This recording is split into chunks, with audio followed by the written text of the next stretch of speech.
RG Kar medical কলেজে নারকীয় ঘটনার প্রতিবাদে রায়গঞ্জ শহরে অভিনব প্রতিবাদ কর্মসূচি। এই ইস্যুকে সামনে রেখে রংতুলি হাতে নিয়ে প্রতিবাদে সামিল হলো চিত্র এবং ভাস্কর্য শিল্পীরা।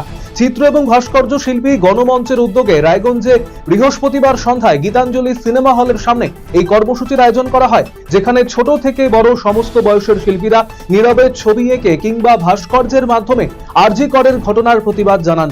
তারা চান দোষীদের কঠোরতম শাস্তি হোক।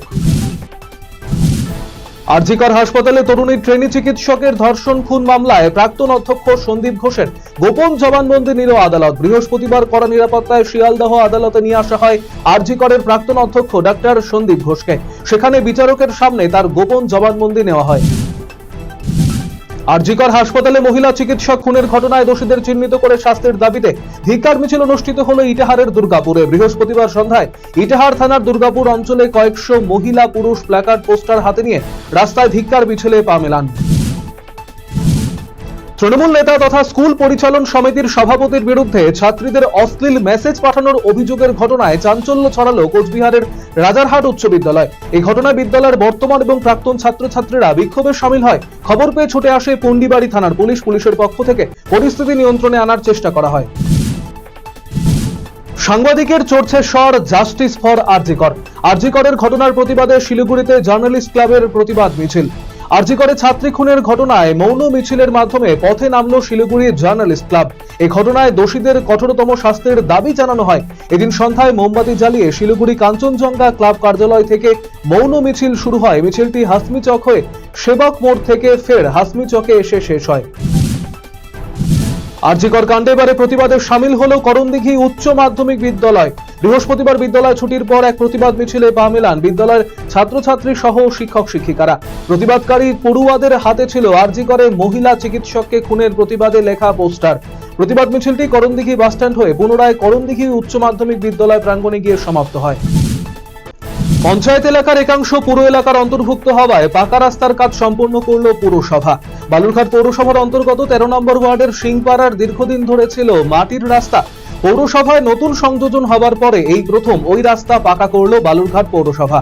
বছর দুয়েক আগে চকভৃগু পঞ্চায়েত থেকে বেশ কিছু এলাকা পৌরসভার অন্তর্ভুক্ত হয়। 13, 14, 15 নম্বর ওয়ার্ড পৌরসভার অন্তর্ভুক্ত হয়। 13 নম্বর ওয়ার্ডের এই রাস্তাটি সম্পূর্ণ হওয়ার পর এদিন রাস্তা পরিদর্শন করেন পৌরসভার চেয়ারম্যান অশোক মিত্র। জনসংযোগ বৃদ্ধির লক্ষ্যে উত্তর দিনাজপুর জেলার চাকুলিয়া থানা পুলিশ প্রশাসনের উদ্যোগে ফুটবল টুর্নামেন্টের ফাইনাল খেলা অনুষ্ঠিত হলো বৃহস্পতিবার। চাকুলিয়া থানা ময়দানে আয়োজিত এই টুর্নামেন্টের ফাইনাল খেলায় সুখর একাদশ, মজলিশপুর এবং রামকৃষ্ণপুর দল অংশগ্রহণ করেছে। এদিনের এই টুর্নামেন্ট দেখতে উপস্থিত ছিলেন বিধায়ক মিনাজুল আরফিন আজাদ, আইসি রাজু সোনার সহ অন্যান্যরা। এই তিনটি দলই আগামীতে রায়গঞ্জ জেলা পুলিশের উদ্যোগে আয়োজিত টুর্নামেন্টে অংশ নেবে। এবারে স্বাস্থ্য ভবন তথা স্বাস্থ্যমন্ত্রীর ব্যর্থতাকে সামনে এনে আরজিকর ইস্যুতে স্বাস্থ্য ভবন অভিযানের ডাক দিয়েছিল বিজেপি। বৃহস্পতিবার বিধাননগরের হাটকো মোড় থেকে মিছিল করে স্বাস্থ্য ভবনের উদ্দেশ্যে রওনা দেন বিজেপির নেতা কর্মীরা। বিজেপির স্বাস্থ্য ভবন অভিযান ঘিরে ধুন্ধুমার পরিস্থিতি তৈরি হয় সল্টলেক এলাকায়। কার্যত রণক্ষেত্রের চেহারা নেয় এলাকা। স্বাস্থ্য ভবনের 100 মিটার আগেই পুলিশি ব্যারিকেডের সামনে থমকে যায় বিজেপির স্বাস্থ্য ভবন অভিযান কর্মসূচি। মর্মান্তিক পথ দুর্ঘটনায় মৃত্যু হলো এক বাইক আরোহী মহিলার। বৃহস্পতিবার এই ঘটনাটি ঘটেছে রায়গঞ্জ থানার রূপাহার এলাকায়। জানা গিয়েছে মৃতার নাম কোহিনুর বিবি। রূপাহারে পুরনো জাতীয় সড়কের ধারে খনন করে রাখা কাদা মাটিতে বাইকের চাকা স্লিপ করে ছিটকে পড়েন ওই মহিলা। এরপর ডাম্পারের তলায় পিষ্ট হয়ে মৃত্যু হয় ওই মহিলার। অবিলম্বে ঠিকাদারের শাস্তির দাবি জানিয়েছেন সকলেই। জমি বাঁচাও কমিটির পক্ষ থেকে বেশ কয়েকটি দাবিতে ইটাহার ব্লক সমষ্টি উন্নয়ন দপ্তরে ডেপুটেশন দেওয়া হলো বৃহস্পতিবার। এদিন ইটাহারে সংগঠনের বেশ কিছু কর্মীদের নিয়ে মিছিল করে বিডিও অফিসের সামনে সমাবেশ করে দপ্তরের আধিকারিককে দাবিপত্র তুলে দেওয়া হয়। তপন দাস সহ অন্যান্য নেতৃত্ব উপস্থিত ছিলেন এদিনের এই কর্মসূচিতে।